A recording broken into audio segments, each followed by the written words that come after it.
안녕하세요. 미스터리 라디오 M입니다. 오늘 들려드릴 미스터리 소설은 제임스 패터슨의 크로스 컨트리입니다. 이 책은 미국인이 가장 사랑하는 형사 캐릭터인 알렉스 크로스 시리즈의 14번째 소설입니다. 이 책의 저자 제임스 패터슨은 해리포터를 쓴 J.K. 롤링을 이어 세계에서 두 번째로 돈을 많이 번 작가인데요. 그의 명성의 시발점이 되었던 작품이 바로 이 알렉스 크로스 형사 시리즈입니다.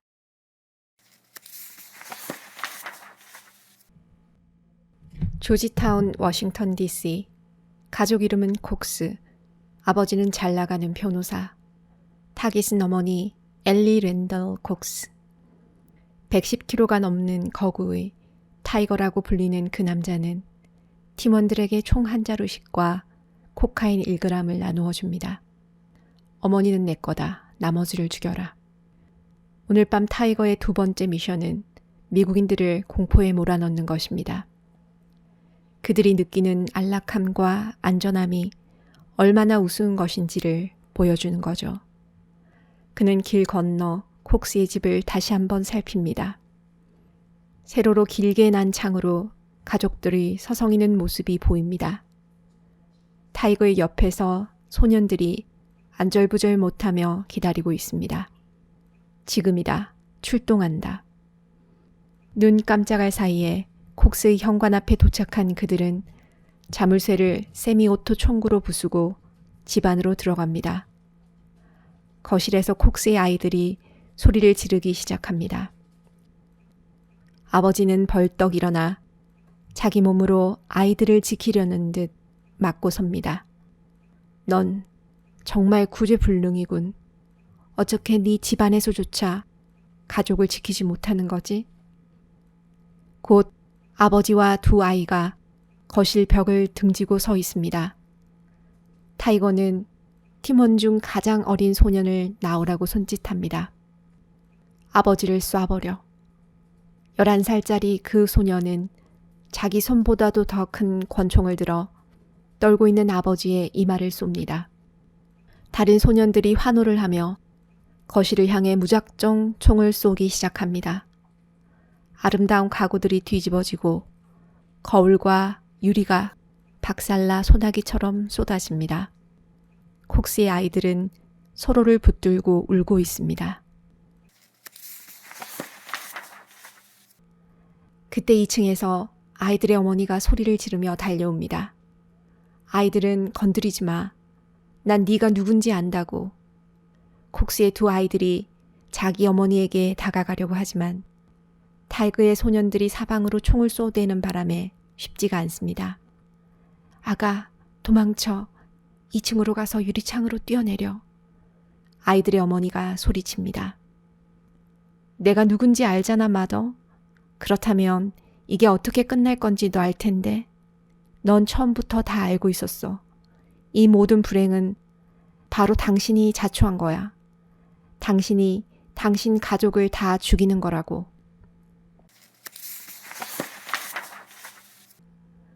내 이름은 알렉스 크로스. 심리학자이며 워싱턴 DC의 경찰입니다. 일요일 밤 자정이 다 되어가는 시각. 나는 조지타운의 아름다운 3층 주택 앞에 차를 멈췄습니다. 노란색 폴리스 라인 너머에서 사건 현장에 가장 먼저 도착했던 순찰대원 페스코가 나를 집으로 안내합니다. 지금까지 나온 건 뭐지? 콕스 가족 5인, 전원 사망했습니다. 아버지는 리버, 어머니는 엘리노, 아들 제임스. 이렇게 3명은 1층 거실에서 발견됐고요. 두 딸인 니콜과 클라라는 3층에서 발견됐습니다. 먼저 총으로 살해한 다음 시체를 칼로 절단해서 쌓아놓은 것 같습니다. 현장 담당 형사는 누구지? 스톤 형사님이 위층에 계십니다. 그분이 저한테 연락하려고 하셨고요. 과학수사대도 아직 남아 있습니다. 좋아. 난 일단 1층부터 시작해서 위쪽으로 조사해서 올라갈 테니까 스톤 형사한테 내가 왔다고 좀 전해줘.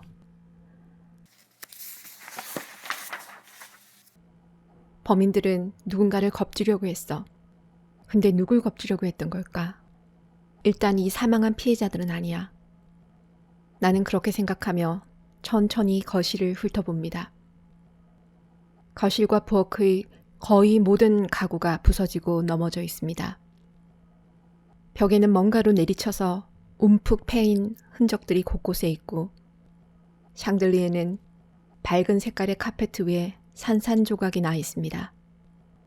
총알로 너덜너덜해진 소파와 가구들을 벽으로 몰아붙인 다음 벽난로 앞에 빈 공간을 만들었던 것 같습니다. 바로 거기에 세 구의 시체가 쌓여 있습니다. 그동안 숱한 범죄 현장을 누볐던 나조차도 얼어붙게 만드는 광경입니다. 아버지와 어머니와 아들이 얼굴을 위로 향하고 차례로 쌓여 있습니다. 주변에는 피가 웅덩이를 이루고 있습니다. 지저스, 지저스. 나는 나지막히 말합니다. 아멘. 옆에서 지문을 검사하고 있던 과학수사대원이 들릴 듯 말 듯 대꾸합니다. 그러나 그 누구도 돌아보지 않습니다. 이 현장은 밝고 다른 형사들조차 숙연하게 만드는 처참함으로 가득합니다. 거실의 혈흔으로 볼 때 가족들은 따로따로 공격을 당한 뒤 나중에 가운데로 끌려온 것 같습니다. 나는 피 웅덩이를 밟지 않으려고 조심하며 천천히 시체의 주위를 돕니다. 피해자 3명의 사이는 제각각입니다. 아들의 목은 그어져 있고 아버지는 이마에 총을 맞았습니다. 그리고 어머니의 목은 이상한 각도로 틀어져 있습니다. 마치 부러진 것처럼. 나는 어머니의 얼굴을 제대로 보기 위해 천천히 주위를 돕니다. 이 앵글에서는 어머니가 나를 똑바로 쳐다보고 있는 것 같습니다. 마치 아직도 내가 자기를 구해줄 수 있는 것처럼. 나는 좀 더 자세히 보기 위해 앞으로 고개를 내밉니다. 오마이갓, 안 돼. 갑자기 머리가 어지럽고 다리에 힘이 풀려 앞으로 쓰러지는 바람에 피웅덩이에 손을 내짚었습니다. 그녀를 알아. 콕스가 아니라 렌달, 엘리 렌달. 나는 이 사람을 알고 있습니다. 오래전 그녀는 나의 연인이었습니다. 사실 그녀는 나의 첫사랑입니다. 그런데 이렇게 엘리가 처참하게 살해된 것입니다. 자기 집에서 자기 가족과 함께 말이죠.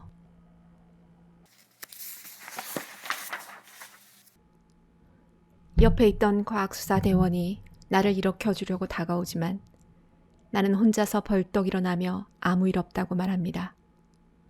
나는 피 묻은 옷을 갈아입고 거실을 빠져나옵니다. 계단을 올라가려고 할 때 브리스톤이 내려옵니다. 알렉스? 지저스, 도대체 무슨 일이야? 나중에 얘기하자, 오케이? 그녀는 나를 이상하게 쳐다봤지만 더 이상 캐묻지는 않았습니다. 위에는 어떻게 돌아가고 있어? 아래층이랑 비슷해. 3층에 애들 2명이 더 있어. 살인자들에게서 도망치려고 했는데 그게 안 된 거지. 옆에서 하얗게 사진 플래시가 터집니다. 나에게는 모든 것이 너무나 비현실적입니다. 마치 내 몸을 벗어나서 위에서 이 사건 현장을 내려다보는 것 같습니다. 엘리가 살해되었다니 그 사실을 머릿속에서 지울 수가 없습니다. 하지만 나는 최대한 생각을 모아 사건 현장을 살펴보려고 합니다. 벽이나 계단에는 핏자국이 없군. 계단 끝으로 난 방 앞에서 프리가 나를 돌아보며 다시 묻습니다. 정말 여기 들어와도 괜찮겠어? 괜찮아. 난 여기서 무슨 일이 일어났던 건지 똑똑히 봐둬야 해. 이 모든 증거가 도대체 뭘 의미하는지 알아야 한다고.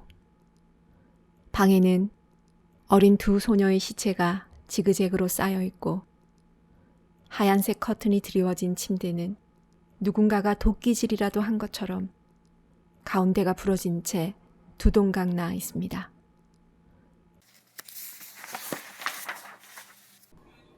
아무도 이 말도 안 되는 범죄 현장을 이해할 수 없었습니다. 그런데 더 이해할 수 없는 일이 내가 사건 현장에 도착하고 1시간 정도 지났을 때 일어났습니다. CIA 요원 2명이 나타났던 겁니다. 그들은 사건 현장을 천천히 둘러보고는 아무 말도 없이 떠났습니다. CIA가 왜 여기 나타난 건지 난 도무지 이해할 수가 없었습니다. 나와 브리가 집으로 돌아왔을 때는 새벽 3시 반이었습니다. 나나 마마가 남겨준 쿠키 몇 조각을 챙겨 우리는 2층 침실로 올라왔습니다. 나나 마마는 내가 10살 때 부모님이 돌아가신 후 나를 워싱턴으로 데려와 키워주신 내 할머니입니다. 난 도저히 잠을 이룰 수 없었고 내가 뒤척이는 소리에 브리가 잠이 깨 무슨 일인지 묻습니다. 그 어머니는 내가 알던 사람이야. 대학 동창이지. 그녀에게 이런 일이 일어났다니 믿기지가 않아. 브리가 내 말에 깜짝 놀라 묻습니다. 알렉스, 어떡하면 좋아? 왜 말하지 않았어? 난 지금도 내가 이런 말을 할 수 있을지 모르겠어. 괜찮아. 말 안 해도 돼. 언제라도 말하고 싶을 때 그때 내가 들어줄게. 그녀는 내 베스트 프렌드였어. 우린 한 1년 사귀기도 했고 난 그녀를 사랑했었다고. 지금 도저히 정신을 차릴 수가 없어. 이 사건에서 빠지는 게 어때, 알렉스? 나랑 삼손이랑 아님 다른 형사들이 맡아서 할게. 빠질래? 아니, 난 이 사건을 그냥 보고만 있을 수는 없어. 그래, 알았어. 필요한 게 있으면 언제라도 말해. 그녀가 내 등을 쓸어내리며 말합니다. 내 옆에 있어줘. 지금은 그게 내가 원하는 전부야. 브리의 팔에 안겨 그제서야 나는 잠들 수 있었습니다.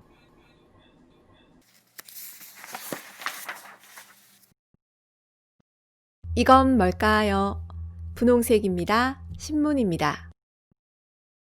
저기 있어요. 알리가 금세 찾아냅니다. 무슨 분홍색 신문이 다 있어요, 아빠?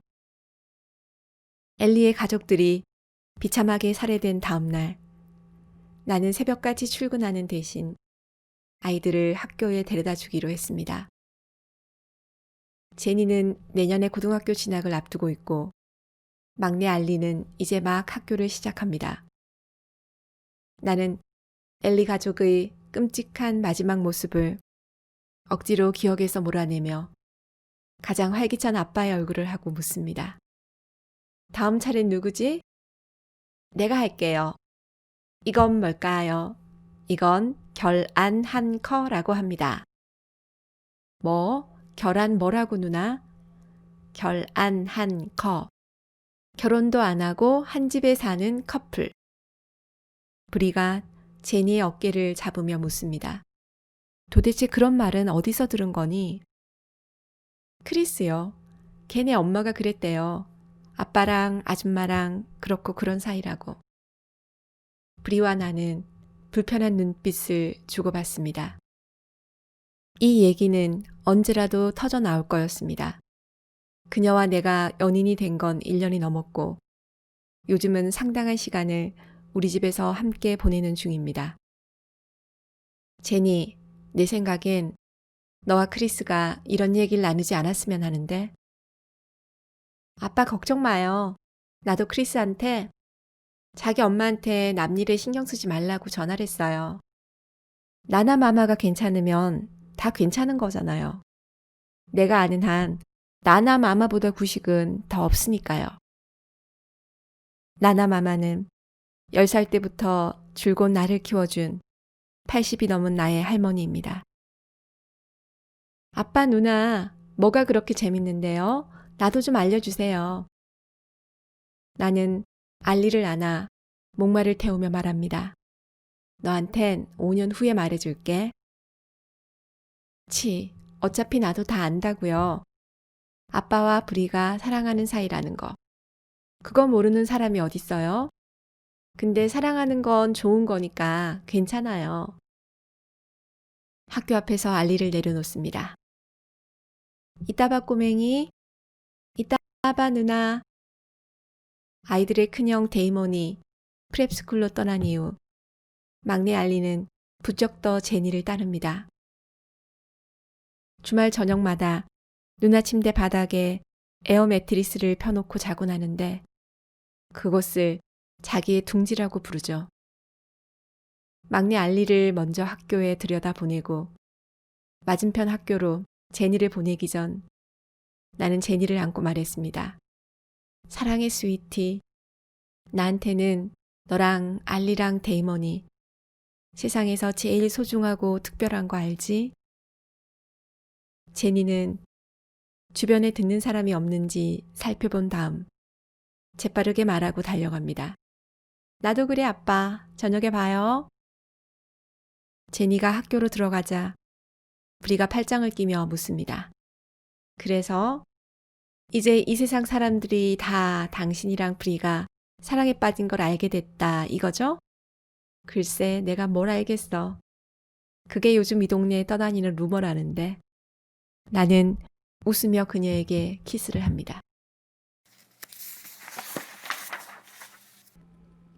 그날 아침 9시 나는 경찰서 2층 회의실에서 이번 사건의 전담팀과 회의를 시작했습니다.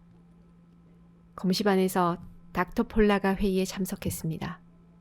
와줘서 고마워요 폴라. 14년을 이 일을 해오면서 봐온 것 중에 최악이었어요. 부모와 그 애들, 도대체 이런 말도 안 되는 일이. 폴라가 말을 잇지 못합니다. 우리는 사건 현장 사진을 화이트보드에 하나하나 붙였습니다.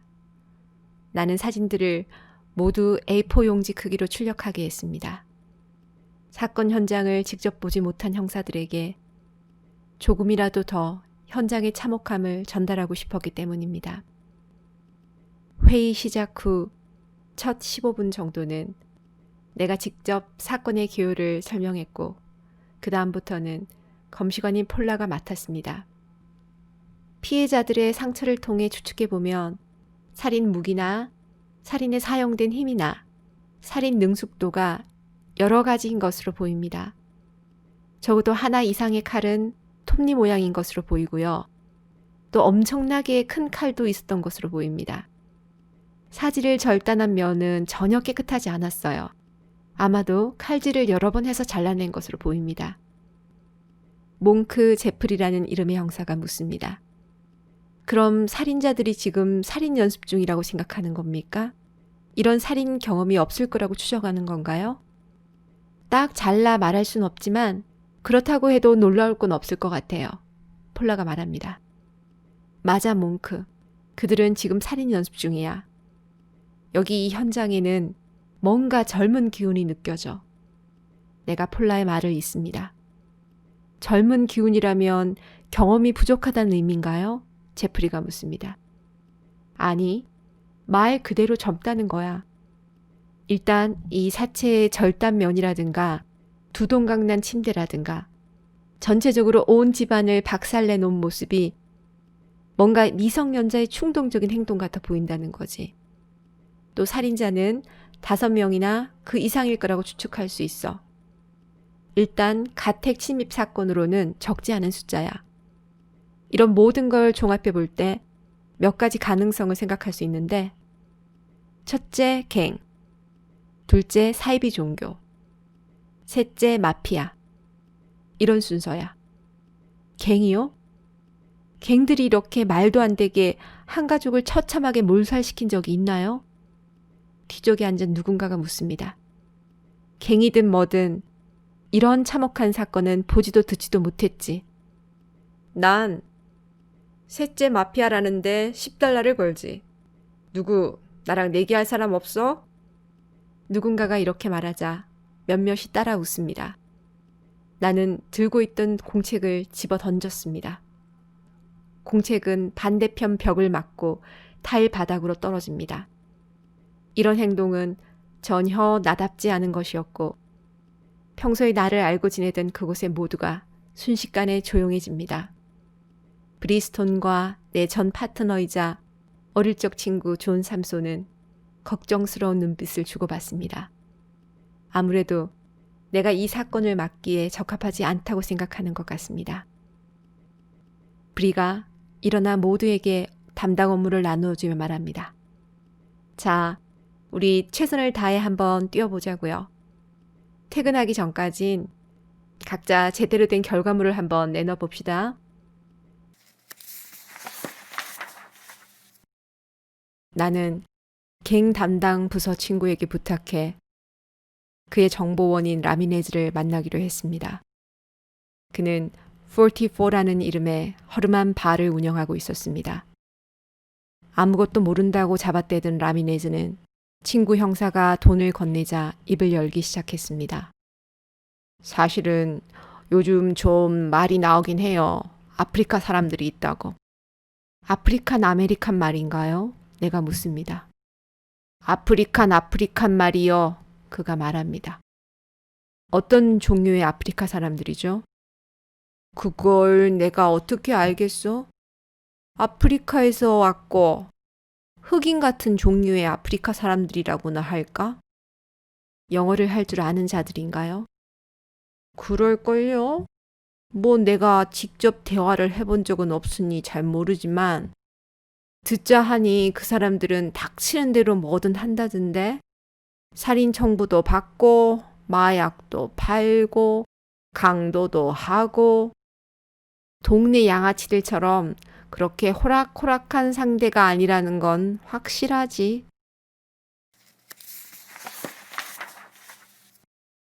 그날 오후 나는 엘리의 서재에 앉아 있습니다. 그녀의 집 2층에 자리한 서재는 토네이도가 지나간 것 같은 거실이나 3층 아이들 방과는 너무나 대조적으로 털끝 하나 건드리지 않았습니다. 창문의 블라인드는 정확히 같은 높이로 두리워져 있고 책상 위에는 아이패드와 휴대폰, 다이어리, 몇 개의 가족 사진이 각을 맞추고 놓여 있습니다. 그 옆에 안락 의자에는 영화배우 시드니 포이티에의 자서전이 펼쳐져 있습니다. 그 책은 나도 좋아하는 책인데 돌이켜보니 그 시절 나와 엘리는 책 읽는 취향이 비슷해서 함께 서점을 들락거렸던 게 떠올랐습니다. 나는 엘리의 다이어리와 책상 서랍을 살펴나갔지만 별다른 건 보이지 않았습니다. 그녀의 컴퓨터를 확인하고 있을 때 가장 먼저 눈에 들어온 건 출판사에서 보낸 이메일로 엘리의 새 책이 언제 완성될지를 묻는 내용이었습니다. 엘리가 책을 쓰고 있었다고? 그녀가 조지타운 대학에서 역사를 가르치고 있다는 것 정도는 알고 있었지만 자세한 근황은 알지 못했습니다. 아마존에 엘리의 이름을 치자 그녀가 집필한 3권의 책이 나타났습니다. 가장 최근에 쓴 책은 4년 전이었고 새로 책을 쓰고 있던 중인 것 같습니다.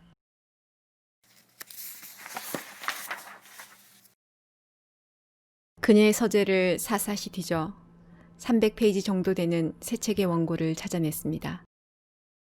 제목은 죽음의 여행이었고 부제는 중앙아프리카에서의 삶의 수단과 사업으로서의 범죄.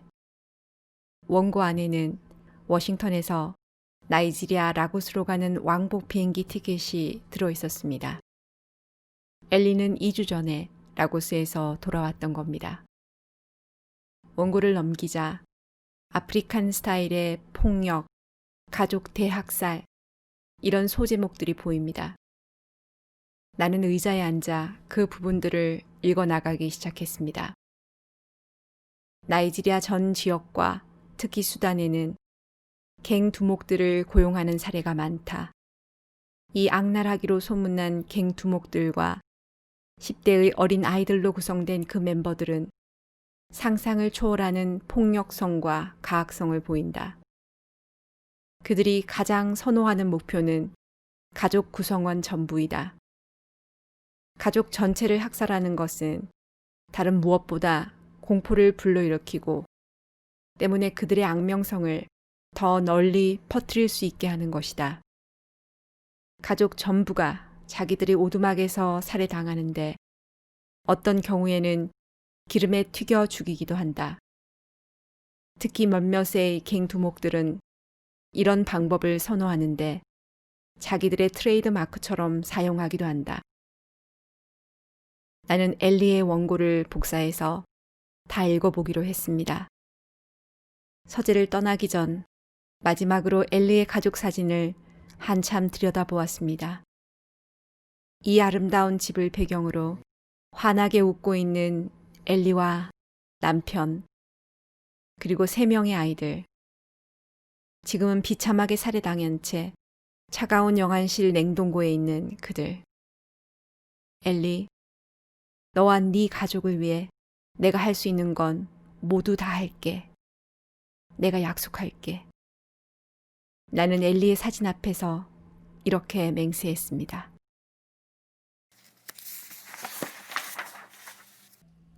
짙은 초록색 밴 한 대가 워싱턴의 이슬람 회당 앞에 날카로운 바퀴 소리를 끌며 멈춥니다. 막 예배를 끝낸 회당 앞에는 150여 명의 신도들이 모여 있습니다.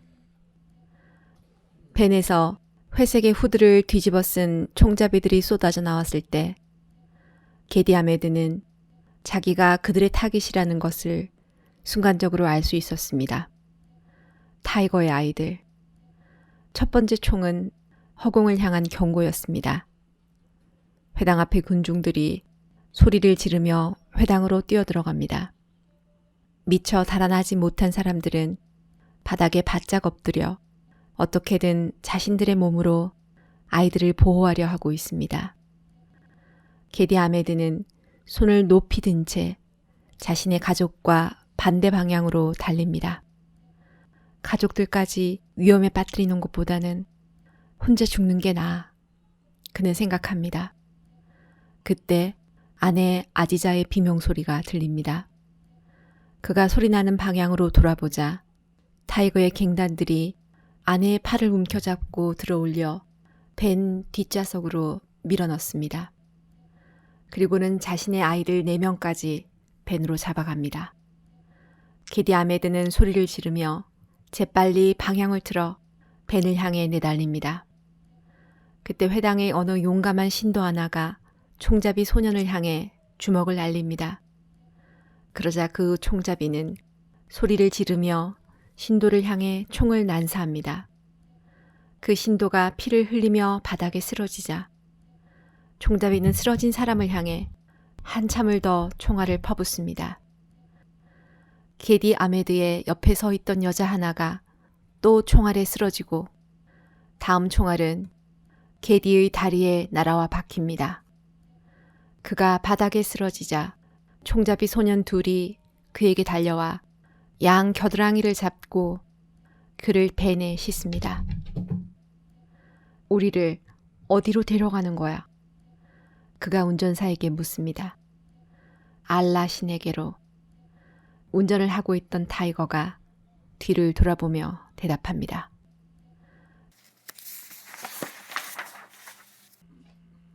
롤턴 쓰레기 매립장은 워싱턴의 쓰레기들이 모두 모이는 종착지입니다. 내가 브리와 그곳에 도착했을 때 삼손은 먼저 와서 트럭 운전사와 이야기를 나누고 있었습니다. 이 시체를 실은 쓰레기차는 오늘 아침부터 시작해서 18개 지역에 41개나 되는 쓰레기통을 싣고 왔다는군. 이걸 다 언제 조사하지? 삼손이 다가오며 말합니다. 좋은 소식은 좀 없나? 지금까지 발견된 건 6구의 신체뿐이야. 그들의 머리는 어디에도 찾을 수 없어. 나는 삼손과 함께 시체가 발견된 곳으로 갑니다. 이번에는 절단면이 훨씬 깨끗하군. 몸에 상처가 많지도 않고 총알 흔적도 없고 칼로 베거나 둔기에 맞은 흔적도 없어. 근데 좀 특이한 건 아버지의 신체 아랫부분이 아주 심하게 탄 것 같아. 내가 말합니다. 지난번 사건과 비교했을 때 몇 가지 공통점과 차이점이 있어. 일단 공통점은 두 가족 모두 급습을 당했다는 거고 살인자가 다수라는 거야. 두 사건의 피해자들 모두 신체가 심각하게 절단됐다는 점도 같아. 근데 하나는 집안에서 사건이 일어났다면 이번에는 회당 앞이라는 개방된 공간에서 사건이 일어났다는 게 달라. 삼손이 말합니다. 신체가 절단된 면도 달라. 그나저나 피해자들의 머리는 왜 가져간 걸까? 트로피로 가져간 걸까? 브리가 묻습니다. 어쩌면 일을 잘 끝냈다는 증거물일 수도 있지. 내 말에 브리와 삼손은 놀라 나를 쳐다봅니다. 어쩌면 말이야. 지난번 학살이 아주 개인적인 거라면 이건 비즈니스일지도 몰라. 방금 게디 아메드가 데라스토 아메드의 형이라는 뉴스가 나왔거든. 데라스토 아메드는 소말리아 알카에다 수뇌부고 말이지. 알카에다? 알카에다라고 알렉스? 브리는 놀란 얼굴로 내게 묻습니다. 나는 이 사건에 CIA가 깊이 관여하고 있다는 사실을 지울 수가 없었습니다. 엘리의 사건 현장에 나타났던 CIA 요원 2명을 잊을 수도 없었죠. 그래서 인맥을 총동원해서 랭글리에서의 미팅을 잡았습니다. 문제는 평소라면 몇 단계를 거쳐야 겨우 전화통화나 할 수 있었을 텐데 바로 CIA 회의에 참석해달라는 연락을 받았다는 겁니다. 내가 도착했을 때 에릭 다나가 회의를 주도하고 있었습니다. 아는 사람이라고는 알 터너뿐이었는데 확실히 에릭 다나가 그의 상사인 것 같았습니다. 크로스 형사, 지금까지 알아낸 걸 좀 정리해서 얘기해 주겠어요? 에릭 다나가 말했습니다. 나는 엘리와 게디 아메드 사건의 전말과 엘리의 책에서 읽은 내용들, 게다가 아프리카 갱 리더에 대해 따로 조사한 것까지 모든 것을 공유했습니다. 그리고 왜 CIA 요원들이 엘리의 사건 현장에 나타난 것인지 물었습니다. 지금으로서는 그것에 대해 말해줄 수 없소. 다나가 말했습니다. 난 당신들에게 파일을 열어서 보여달라는 게 아니오. 다만 당신들이 이 살인범에 대해 알고 있는 게 있다면 좀 공유해달라는 것뿐이오. 내가 말했습니다. 다나는 내 말을 들은 척도 안 하고는 일어나 서류들을 주섬주섬 가방에 쓸어 담았습니다. 오케이 크로스 형사. 시간 내줘서 고맙소. 며칠 내로 연락하도록 하죠. 며칠 내가 아니라 지금 당장 말해달라고요. 나는 벌떡 일어나며 소리쳤습니다. 다나는 나를 돌아보며 크로스 형사, 나도 당신에게 이 사안이 얼마나 중요한지 아는데 내 생각엔 당신들은 지금 아무것도 모르는 것 같은데? 나는 다나의 말을 가로막으며 말했습니다. 알, 자네도 여기 자네 상사랑 같은 생각인가? 알 터너는 나와 다나 사이를 번갈아 보며 아무 말도 못하고 있습니다. 크로스 형사, 이건 누가 주도권을 갖느냐의 문제가 아니오. 그냥 우리로서는 지금 어떤 정보도 공유할 수 없을 뿐이오.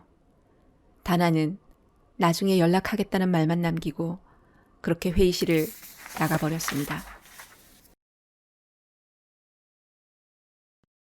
그러나 난 이런 식으로 물러설 수 없었고 그럴 생각도 없었습니다. 나는 알터너가 사무실로 가버리기 전에 그를 불러 세웁니다. 헤이 알, 트리샤랑 애들 안부 묻는 걸 내가 깜빡했네. 나를 건물 밖으로 안내하기 위해 서 있던 경비원에게 잠깐 기다리라는 손짓을 하고 나는 급히 알에게 뛰어갔습니다. 알은 한심하다는 표정으로 나를 보며 서 있습니다. 알에게 아내가 있다는 건 알았지만 내가 초능력이 있지 않은 이상 그의 아내 이름이 트리샤일 리는 없을 테니까요. 알, 자네나 자네 상사 다나는 뭘 알고 있으니까 회의에 참석한 거겠지. 그러니까 나한테도 좀 알려달라고. CIA가 살해 현장까지 왔을 때는 뭔가 알고 있다는 소리 아닌가? 알렉스, 난 아무것도 말해줄 수가 없어. 이 사건은 자네가 알고 있는 것보다 훨씬 심각하다고. 아까 내 상사가 위선이 연결돼 있다고 했잖아. 스티븐 밀러드가 관여된 사건이야. 알, 에릭 다나나 스티븐 밀러드는 나에 대해서 아는 게 하나도 없어. 하지만 자네는 내가 지금까지 얼마나 많은 사건들을 해결해 왔는지 알잖아. 적어도 자네한테만은 내 능력을 증명해 보일 필요는 없잖아. 알, 이미 두 가족이 몰살당했어. 우리가 나서서 뭔가를 해야 할 때라고. 알렉스 형사님, 이쪽으로 오시죠. 경비원이 재촉합니다. 잠깐만요. 나는 다시 알 터너를 돌아보며 말합니다. 엘리 콕스는 나한테 소중한 친구였어. 니콜 콕스는 13살이었고 클라라는 6살, 제임스는 10살밖에 안 됐어. 아메드네 애들은 어떻고 모두 12살 미만이었다고. 게다가 걔들은 그냥 살해된 것도 아니야. 머리가 잘려나갔다고. 나도 이 사건은 눈 감고도 보일 만큼 잘 알고 있어. 알이 짜증스럽게 말합니다. 알, 자네도 애들이 있잖아. 난 3명이야. 데이먼, 제니, 알리. 자네 애들 이름은 뭐지? 지저스. 자네는 가끔 아주 비열해진다니까. 그거 알아? 비열한 게 아니야, 알. 난 그냥 이 끔찍한 살인을 해결하고 싶은 것뿐이야. 내 생각엔 이 사건이 아프리카와 연결돼 있는 것 같은데, 맞아? 난 무슨 비밀스런 CIA 정보를 공유해달라는 게 아니야. 그냥 내 구역에서 일어난 살인 사건에 대해서 단서만 좀 달라는 거지. 알터너는 바닥을 잠시 내려다보다가 내 어깨 너머 경비원을 힐끗 본 다음 다시 바닥을 보고 낮은 소리로 말합니다. 모종의 거래가 성사됐다는 소리가 있어. FBI에서 들어온 정보야. 버지니아의 서비스 프라자. 아마 거기 자네가 찾는 놈이 나타날 거야. 만일 경찰에서 중간에 범인을 가로채더라도 별 문제는 없을 것 같은데? 어떤 종류의 거래인데? 알터너는 아무 대답 없이 내게 악수를 청하면서 경비원이 들을 수 있도록 큰 소리로 인사를 합니다. 다시 만나서 반가웠네, 알렉스. 우리에게도 인사 전해주고